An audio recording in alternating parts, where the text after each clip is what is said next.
Hello, I'm Atkins in Washington. This is BBC World News America. Hundreds of pagers used by Hezbollah have exploded at once, killing 9 and injuring thousands in Lebanon. Hip-hop mogul Sean Diddy Combs is denied bail after pleading not guilty to sex trafficking charges. And Instagram starts restricting accounts of young teens and adding protections after years of pressure.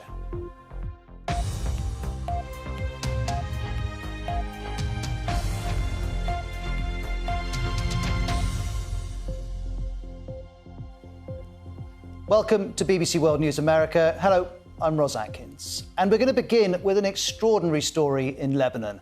The Lebanese Health Ministry says at least 9 people have died and nearly 3,000 have been injured after pagers used by Hezbollah exploded simultaneously. Iran's ambassador to Lebanon is reported to be among those hurt, and Hezbollah says 2 of its fighters and an 8-year-old girl are among those killed.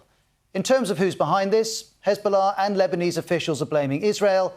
Israel hasn't commented. We have, though, heard from the US State Department spokesperson Matt Miller, who denounced the incident and said the US wasn't involved. He also urged against anything that could cause further escalation in the region. Since October 7th, we have seen any number of incidents that have led to the heightened risk of escalation. That has been a feature of the conflict across the blue line since October 7th. And so we are always concerned about escalation. We are always concerned about any type of event that may cause further escalation. And it remains our message to both Israel and to other parties that they needed to do everything they can to try and reach a diplomatic resolution. Well, Hezbollah is an armed group backed by Iran, and this explosion comes at a time of heightened tension between Hezbollah and Israel. We know the group had been advising its members to use pagers because of concerns Israel could tamper with or access mobile phones.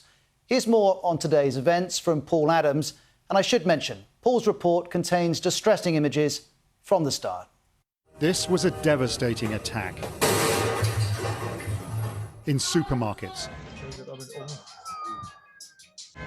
on the street, in cars, at home and even in barbershops, scores, perhaps hundreds of Hezbollah members simultaneously injured by exploding pagers. Incidents reported from all over Lebanon, from Beirut to the Bekaa Valley, and even in neighboring Syria. Each explosion was small, but some left terrible injuries. Israel is saying nothing, but yesterday the defense minister told American envoys that only military action would resolve the situation in the north. A message repeated by the Prime Minister. The status quo will not continue, Mr. Netanyahu said. This requires a change in the balance of power on our northern border. The situation there remains extremely volatile. Exchanges of fire every day between Israel and Hezbollah. Civilians on both sides exhausted by almost a year of tit-for-tat fighting. Kiryat Shmona has been hit several times by Hezbollah rockets.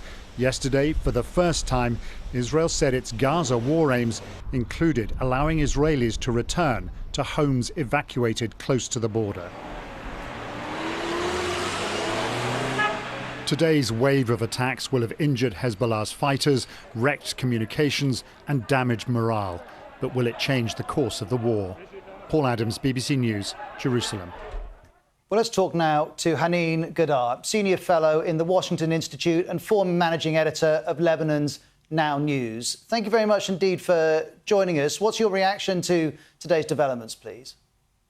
Good evening. Well, obviously, this reaction, this operation today is a huge blow to Hezbollah, and it shows that Israel has maintained its upper hand when it comes to military and technological advancement. But most importantly, is that Hezbollah is now very much exposed to Israeli intelligence, to Israeli reach.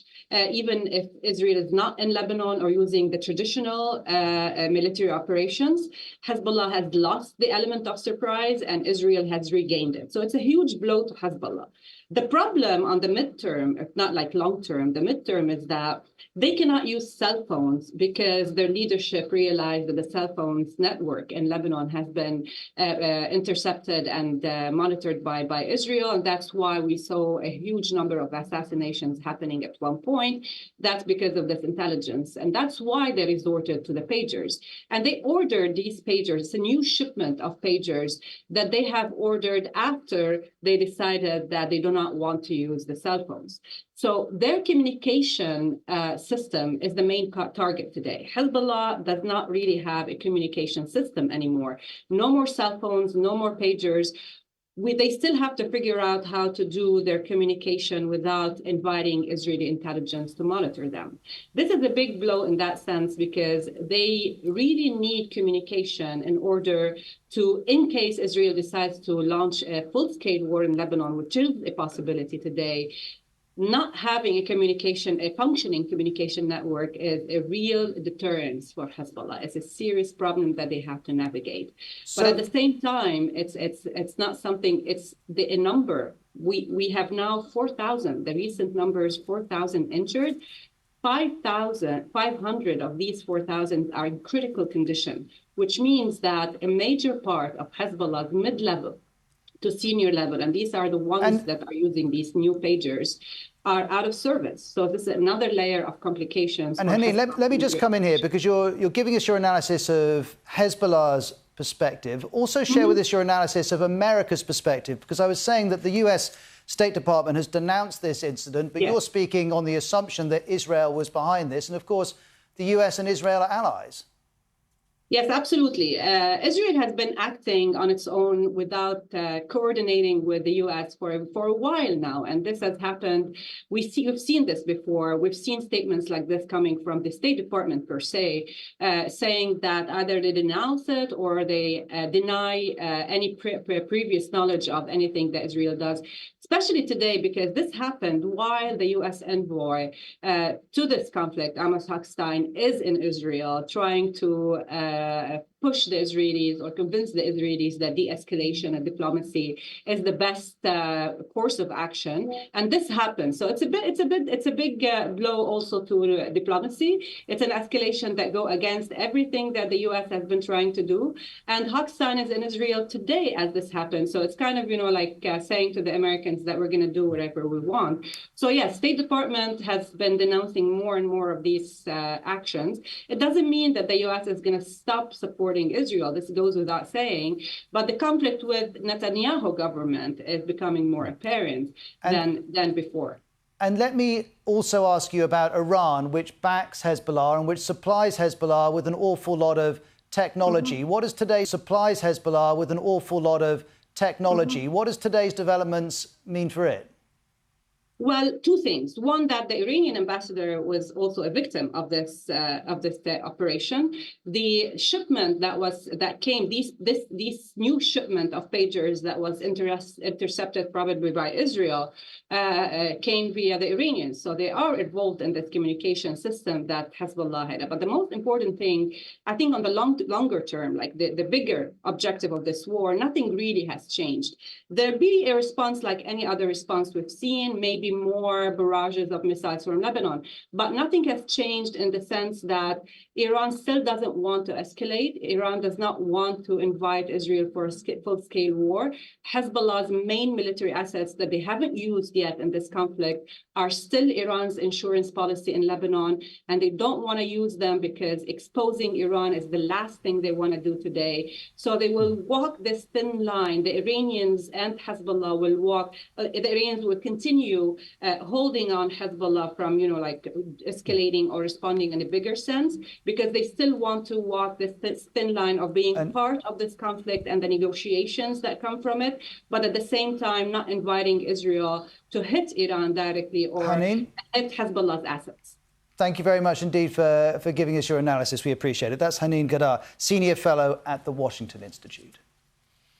Now, Florida's Governor Ron DeSantis has announced that state authorities have opened an investigation into the apparent assassination attempt of Donald Trump. Not just that, he also cast doubt on the federal government's ability to conduct its own impartial investigation. This all follows Sunday's events when an armed man hid for nearly 12 hours near a golf course in Florida where Donald Trump was playing. The suspect has been charged with federal gun crimes. This appears to be the second attempt to assassinate the former president in as many months, and now the US Congress is considering whether to boost the Secret Service's funding. Lawmakers say they could do so by including emergency funding in a short-term funding bill that Congress must pass by the end of the month to avoid a government shutdown. For more, here's Tom Bateman in West Palm Beach. Well, as more emerges about the suspect, so do more questions arise here. Key to those are what exactly happened on the perimeter of this golf course. We now know, as investigators have revealed from mobile phone records, that Ryan Ruth spent nearly 12 hours hidden in the bushes up until that point at 1:30 on Sunday afternoon when the Secret Service spotted the barrel of his rifle. How was he able to remain there for so long undetected? And also a question being raised about whether or not he had any information, because investigators have said that this was an unscheduled appearance by Donald Trump on the golf course on Sunday, and yet here was this suspect apparently waiting for him to be there. So more questions for the investigation, and at the same time we're seeing the increasing politicization of the investigation itself. We've had Ron DeSantis, the Republican governor of Florida, say that he has appointed a statewide investigator to look into this. He spent a fairly lengthy news conference really casting doubt on federal agencies to do this. And his Republican attorney general in the state described it as, in her words, awkward that the same agencies that were prosecuting Donald Trump are also those that are seeking to investigate and prosecute the gunman, the suspect in this case. Meanwhile, Mr. Trump himself has continued to try to lay blame on Democrats, on Kamala Harris and Joe Biden, for what he describes as the rhetoric around all of this. For their part, they've always said that they describe Donald Trump as a threat to democracy because of his failed attempts to try to overturn the 2020 election. But fundamentally, Donald Trump now bringing this incident to the front and centre of his election campaigning. BBC Verify has established that a viral conspiracy theory about the suspect in the apparent attempted assassination of Donald Trump isn't true. This is Ryan Ruth, the suspect in Florida. This is Thomas Crooks, who shot at Donald Trump in July. And this post on social media claims Ryan Ruth also appeared in a BlackRock commercial just like Thomas Crooks. These aren't coincidences. The post has been viewed 3 million times. BlackRock is a US investment company, and Crooks did appear briefly in this promotional video for BlackRock. The video was a profile of one of his teachers. And then this video, highlighted by the viral post, does feature Ruth. But it's not a BlackRock commercial as is being claimed. This is how we know. BBC Verify searched for key frames from the video to find out what previous versions were posted online.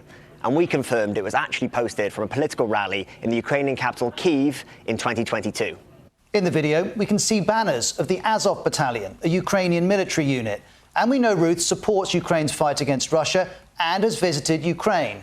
As for BlackRock, when asked about the claim, it told BBC Verify this is completely false. Ryan Ruth has never been an employee of BlackRock, nor has he appeared in any BlackRock ads. So the post on social media has gone viral, but its claims are untrue. Now, a judge denied Sean Diddy Combs bail and ruled he will remain in detention awaiting trial after the rapper and producer pleaded not guilty to several charges against him. They include racketeering, sex trafficking by force, fraud or coercion, and transportation to engage in prostitution. Authorities accuse Sean Combs of turning his business empire into a criminal enterprise, something he denies. These developments in Manhattan follow raids on 2 of Sean Combs' properties in Los Angeles and Miami in March. During today's press conference, prosecutors were asked why it had taken so long to arrest Mr. Combs. In answering, they emphasized the charges he now faces. Look, our investigation is ongoing. We are committed to bringing justice to everyone who's been victimized by the defendant. I can't tell you why it took so long. I think the better focus is on the fact that we are here today. And we are committed to making sure that justice is done. Well, let's speak with our North America correspondent, Neda Tawfik, who's with us. Neda, what reasons were given for not granting bail?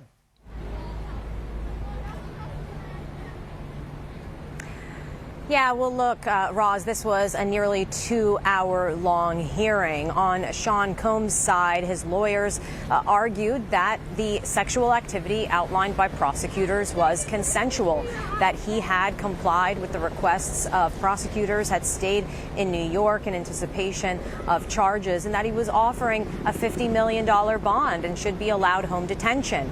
But prosecutors had argued that he was known to obstruct justice. They say that he had tried to tamper with witnesses, that he has a history of kidnapping and arson to try to coerce others not to reveal anything incriminating about him, and that he is someone, a billionaire, who has used his vast wealth and powerful position to be a serial abuser, to exploit women. Ultimately, the judge sided with prosecutors, deciding he was a flight risk. There was enough there to warrant him remaining in detention until a trial. But look, his lawyers came outside of court and said they will be appealing that. There'll be a hearing tomorrow, Roz, tomorrow afternoon, on that request for them, the judge to take a second noon, on that request for them, the judge to take a second look at their bail request. And Neda, what is the time frame on this? When do we expect the trial could begin?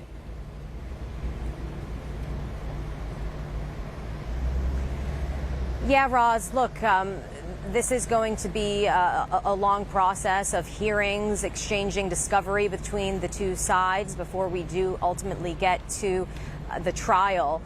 This is, I would say, very similar to another case I covered, that of R. Kelly, another high-profile musician in the industry who also faced these charges of racketeering and sex trafficking, these allegations that were proven in court with R. Kelly, that he used his associates, his staff, as this kind of criminal enterprise to exploit women. If you look at the charges against P. Diddy, again, his lawyer saying that these sexual encounters were consensual, that he himself is in the indictment isn't accused of unwanted sexual activity, but that the indictment does outline what are called freak-offs, forcing women to engage in prolonged sexual activity with sex workers that were transported in across state lines. And what prosecutors have said is that they have mountains of evidence to prove his guilt. Testimony from over 50 witnesses, 90 devices that were taken in the raids on his home, and they say all of that they believe is strong evidence to prove their case. Neda, thank you very much indeed. That's Neda Tawfik live with us from New York. Now, more details emerged today about the Titan submersible, which sank on a visit to the wreckage of the Titanic in June last year. A former employee of the company that made the submersible says the firm wanted to train the vessel's pilots in one day. David Lockridge was giving evidence to the US Coast Guard's investigation into the disaster. He claims he was ignored when he warned of potential safety problems as far back as 2018. The submersible imploded during a dive to the Titanic, killing the 5 people on board. Our science editor, Rebecca Morell, reports. It was heading into the depths of the Atlantic to see the Titanic. But OceanGate's Titan sub suffered a catastrophic failure, killing all 5 people on board. Nothing but the truth, so help you God. A public hearing has heard from David Lockridge, the former director of marine operations with more than 25 years of submersible experience. It's the first time he's spoken publicly about his safety concerns. You have to have the confidence in the equipment to do the job. It's like every other industry. If you don't have the confidence in it, you don't do it. That's it. And did you have confidence in the way that the Titan was being built at this time? No confidence whatsoever. And I was very vocal about that, and still am. OceanGate was told about significant problems with its sub. On this full-scale model, you can see the viewports. Its manufacturer certified it to 1,300 metres, but the sub was diving 3 times deeper to the Titanic at 3,800 metres. Titan had an acoustic monitoring system, inbuilt microphones to listen for signs the sub was cracking, an early warning so Titan could resurface. But any failure would happen in milliseconds, leaving no time to act. OceanGate said the sub was experimental, But it had made 13 previous dives to the Titanic, so passengers thought it was safe. However, the material it was made from, layers of carbon fibre, was getting damaged with every descent. So counterintuitively, people were safer on the first dive rather than on the last. David Lockridge warned about the poor quality of the 5-inch thick carbon fibre. On the left, you can see where the layers are coming apart, and on the right, he's shone a torch through it. He was asked why OceanGate ignored his warnings. Cost cutting, bad engineering decisions. I would say that's the two main things.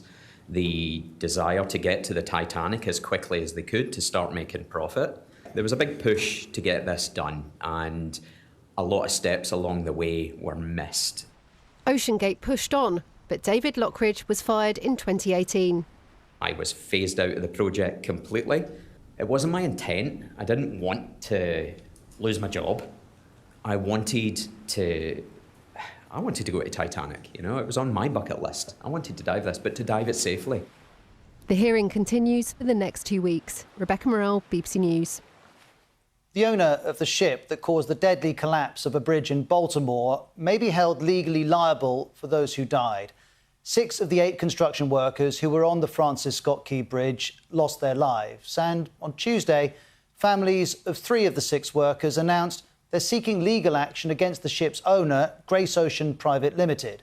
If approved by a federal court in Maryland, the families may be able to receive compensation. The bridge collapse also closed the port of Baltimore for 11 weeks, causing millions of dollars in economic losses.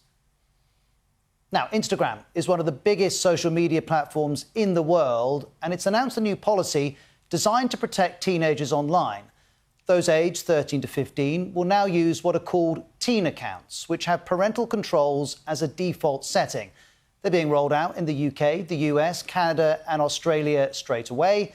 The European Union and the rest of the world will follow later this year. And this move is in the context of growing pressure on social media companies to better protect children from harmful content. Our technology editor, Zoe Kleinman, has more on the changes. Instagram already claims to have more than 50 tools aimed at keeping teens safe on its platform. But an Ofcom study earlier this year found that every single child it spoke to had seen violent material online. These new measures aim to put more control into the hands of parents. Accounts belonging to anyone under the age of 18 are already made private by default. Now, if someone under 16 tries to make their account public, they'll have to add a parent to approve it. That parent will then also be able to see who their child messages and which topics they follow. Older teens will have to verify their own age. Notifications will be muted overnight and young people will get an alert if they spend an hour on the app. The biggest change is that under 16s will need parental permission to alter any of the teen settings. I think there's a side to Instagram where you go down a wormhole and you can't get out of it. We spoke to some pupils in Belfast about their experiences on Instagram. There's a lot of racism and a lot of homophobia going on Instagram, and people are just going along with it in the comment section. So yeah, I just feel like I shouldn't be able to see that. I think that people of younger ages, parents should definitely get involved in their children's accounts and just even monitor it. It doesn't mean like you need to always be on your child's account. Some parents have campaigned for years for better protection for their children. Ian Russell's daughter Molly took her own life in 2017 after viewing self-harm content on Instagram. Meta are very good at drumming up PR and making these big announcements. What they also have to be good at is being transparent and sharing how well their measures are working. So sometime before Christmas, when these measures are in place and children are using them, we should know from Meta how they're working and where there are still problems and what they're doing to plug the gaps. These tools might give parents more oversight, but they still can't control Instagram's algorithms or what gets put on the app in the first place. And this is all assuming parents actually want the extra responsibility. And understand what they're supposed to do. Absolutely essential. Meta's UK chief Sir Nick Clegg had this to say last week. One of the things we do find, I'll be very open about this, is that even when we build these controls, parents don't use them. Other big platforms like Snapchat and TikTok also offer screen time and parental controls. Instagram hopes this new combination of teen account limits and parental supervision will result in fewer young people seeing harmful content on the app. Zoe Kleinman, BBC News. Well, we started the programme with a lead story from Lebanon. We finish it with that report from Zoe Kleinman. And remember, there's more on all of the stories we've covered on World News America on the BBC News app and on our website, bbc.com/news. We're also on social media, including Instagram. But for now, our time is up. I'm Ros Atkins. Thank you very much indeed for your company. Thanks for watching World News America. Bye-bye.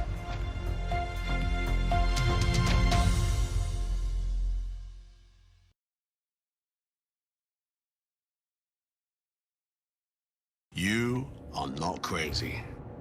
But you have a dream that people tell you is impossible. You've heard all of this over and over again, exhausted by the constant dismissal, navigating through a system that always feels like it's working against you. But there is a different way, a different place. A place where we were told was impossible until we made it possible.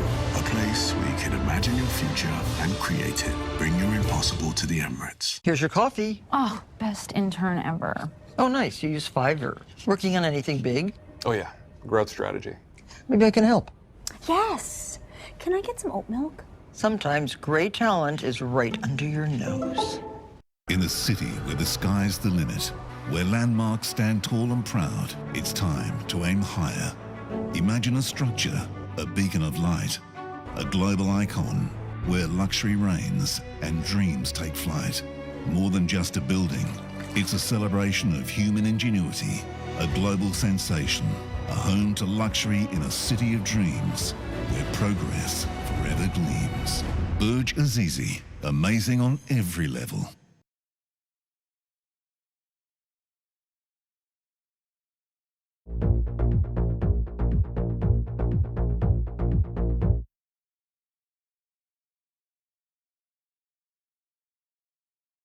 Your record label is taking off, but so is your sound engineer.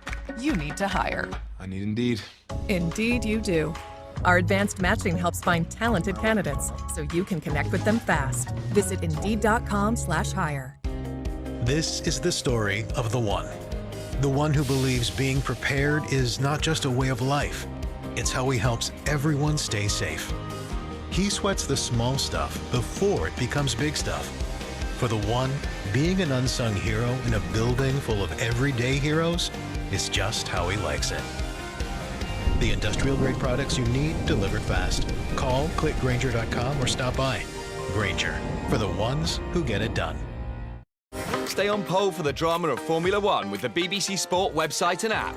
With live text commentary, expert analysis and insight from the pit lane, plus interviews, gossip, championship standings and race calendar. Go online or download the app now. Next on Hard Talk, the world-famous Italian photographer Oliviero Toscani. He's perhaps best known for his extraordinary advertising campaigns, which used images of illness, sex and death. He combined glamour with a social conscience. But did he sometimes go too far? How is Russia allegedly using influencers to interfere with the US election? The Department of Justice has accused 2 employees of the Russian state broadcaster RT of paying a media agency $10 million to create pro-Russian content. It's all on The Media Show on BBC News. This week, Click is in Berlin for the massive tech expo IFA. We're here to see the latest in phones, homes, robots and relaxation. That's Click in Berlin this weekend on BBC News.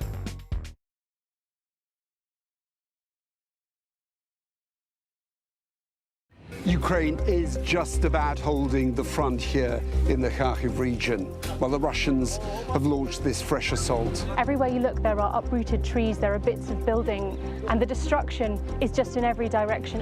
Incendiary drones were dropped here, artillery, airstrikes. We know this was the military junta because the rebels don't have that kind of weaponry. When you can hear the tear gas canisters being lobbed at the protesters who are just down that road, you can see the water cannon now spraying them. Must be more than 100 migrants trying to get to the water. They're letting off firecrackers to try and keep the police away from them. There when the story breaks. BBC News.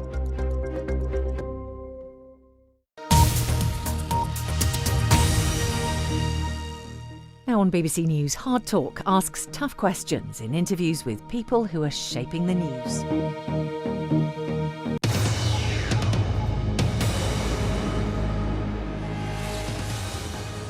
Welcome to Hard Talk. I'm Stephen Sackett. Vladimir Putin talks of restoring greatness to what he calls the Russian world, an expansive territory which, as Ukrainians know to their cost, stretches far beyond Russia's current borders. Putin's expansionist nationalism requires military power, but it's harnessed the cultural, spiritual authority of the Russian Orthodox Church too.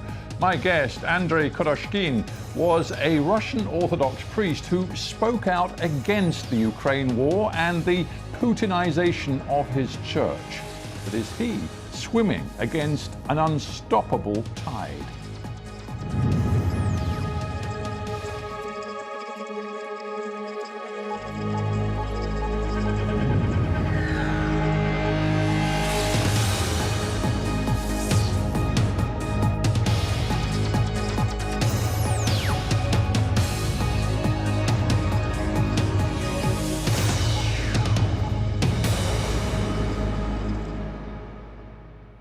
Andrei Koroshkin, welcome to Hard Talk. Thank you. It's a great honor and privilege to be here. Well, it's great to have you in the studio. Let me take you back to February 2022.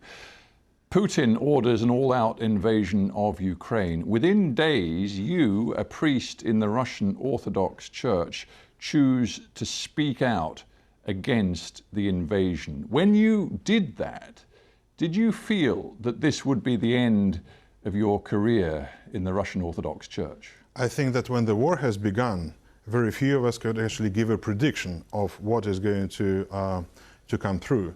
So I think that many people would suggest that the war would be over in a very short period of time. So I don't think that any of us was acting out of any kind of prediction.